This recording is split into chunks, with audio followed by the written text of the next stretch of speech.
Well, obviously we haven't been coming to church very much because of the COVID-19 virus.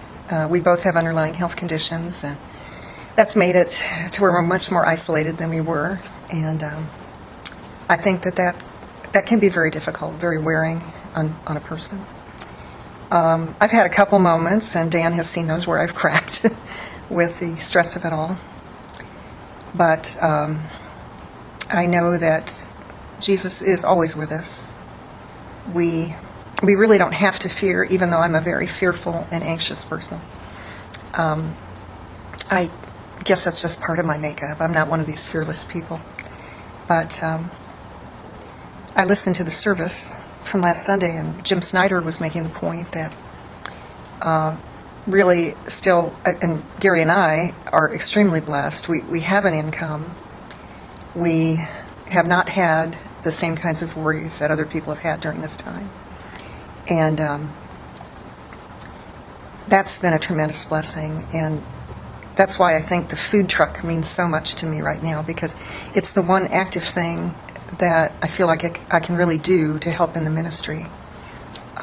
We don't really have to see people in order to service the food truck. So that's a really great way to do things. And I have met a few of the clients that come, and it's very moving to speak to a few of them and find out that there are needs out there, very real needs. And I just love the new map, which says "Go and be the church." That's really what we're here to do. Love that map. Yeah. And being the church is, I don't know, that's really everything. And Jesus fills our lives. Faith and hope, I think, are not always static. I think we all have bad days where we kind of fall apart, lose our focus. And so that I kind of wish that I didn't have that. I wish that I could just be on the whole time, just totally strong and fearless.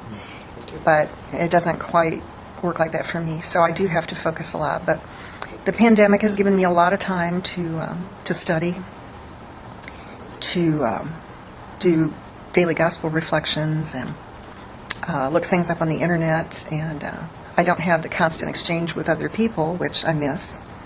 I really miss that, the element of, Elaine's teaching, and Jim, and just the interpretation from other people.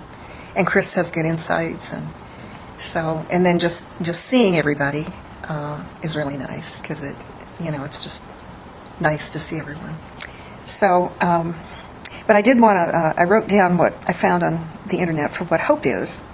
It's several words that could also be used for hope: desire, wish, expectation, and to look for.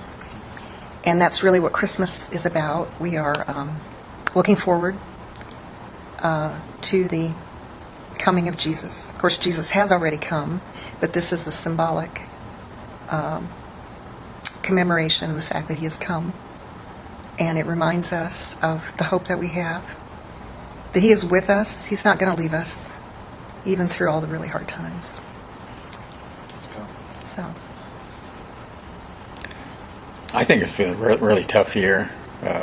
For me, not so much, being around people. I think Nancy and I are both introverts, but I think I've always been more antisocial than... I can speak to that. It's hard to explain. It's just, it's the accumulation of life's little surprises and what have you. But when I guess I'm sitting here thinking about Christmas, don't take me wrong with what I'm going to say here, but but I don't focus on Christmas per se so that much, because in many ways every day is Christmas to me. Ever since I found Jesus, I mean, I have these earthly worries. I have family members who I wonder what planet they're on now.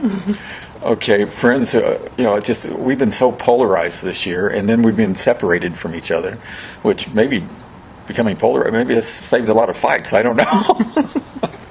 But, and I'm not trying to, take anything away from Christmas, but I really feel like Christmas is every day now. I know this isn't it. This isn't all there is to it. Not this, especially not this shirt. But, I think you know what I'm trying to say here. And so, to me, it's like you can, there was there was a song from a few years ago. It was like, if I get knocked down, get up again.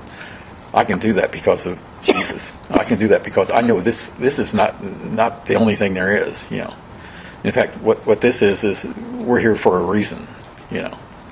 And we're here to having time to learn to be good enough to make it into the kingdom. So we got to take advantage of this.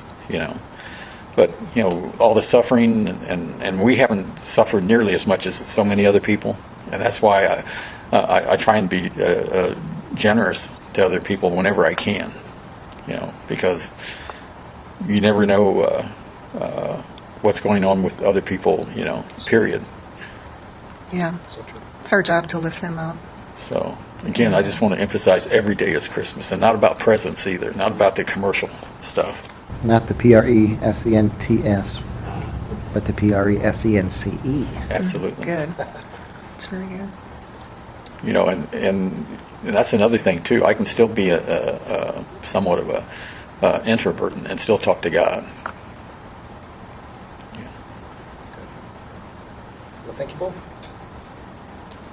I was going to share a little hymn. I don't know if I can do it well. Or her. Yeah, you beat me to it just by milliseconds.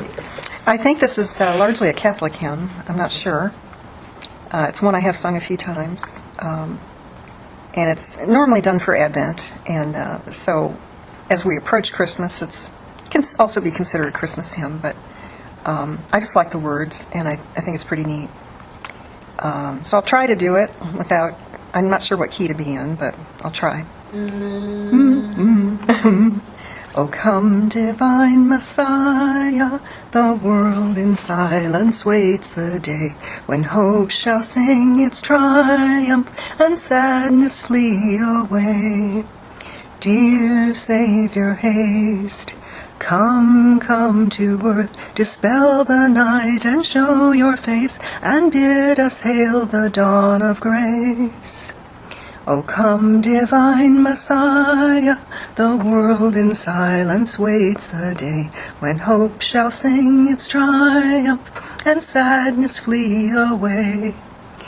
O Christ, whose nation sigh for, whom priest and prophet long foretold, come break the captive fetters, release the long lost fold.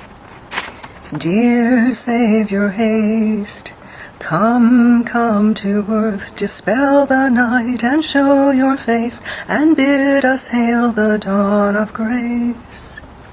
O come, divine Messiah, the world in silence waits the day when hope shall sing its triumph and sadness flee away.